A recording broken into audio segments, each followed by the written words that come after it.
So I said, hey, can I, get a line off of you? Well, it's crystal meth. And I really liked it. Have you ever struggled with addiction? I wonder every day. I drink a lot, but also I'm 23. What's a lot? Multiple times a week, like maybe half a bottle. Have you ever struggled with addiction? I don't know if you can say struggle. I think I've had points where it's like, okay, you need to back off. I had to question myself and be like, maybe we're doing this a little too often. Have you struggled with addiction? Yes, I'm an alcoholic. I still go to AA. I was drinking by myself To the point where I couldn't even walk, and I'm just in my house. Drinking like 10 shots a day. I used to drink like every day before I went to high school. My parents would leave for work. I'd drink and then my ride would pick me up. I'm a bartender. It's just kind of like a very normalized thing after every single shift that I worked. I worked at a club. Living in Michigan in the winter, and it's a resort town, so drinking is really normalized. I was positive with HIV, and I was keeping that a secret. Friends were getting sick and dying, and so it was really stressful, and so I drank. Not understanding my queerness or whatever, and drowning out the thoughts that I didn't want to think until kind of getting to a point where you gotta be honest with yourself and be true, and that's what happened, and I'm happier now.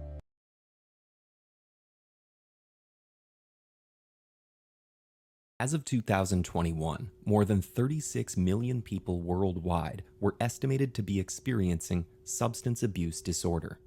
This condition spans a spectrum of patterned drug use that causes issues in a person's life.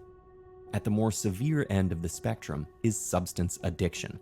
To understand why some people are more susceptible to addiction and why it can be so difficult to treat, let's take a look at how addictive drugs affect the body. When someone repeatedly uses an addictive substance, their brain may adjust to account for its regular presence. This is called tolerance. It diminishes the drug's effect and means more is required to produce the same experience. Alcohol, for instance, increases the transmission of chemical messengers like endorphin and GABA, which promote sensations of pleasure and calmness. When someone uses alcohol frequently, their brain will adapt to its presence. So when they don't use it, their brain receives fewer signals from those pleasure and calm-inducing neurotransmitters, which impacts their energy and mood.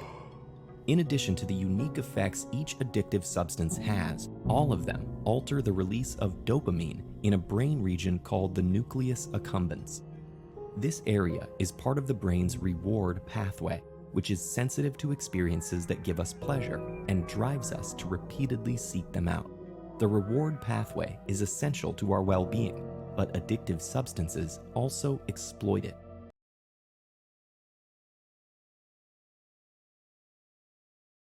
Like 2 weeks before I was introduced to heroin and crack cocaine, I started using recreationally, and obviously you can't do that with heroin before you become addicted to it.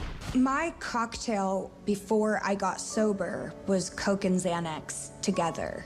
It was an upper and a downer, and I loved the combination.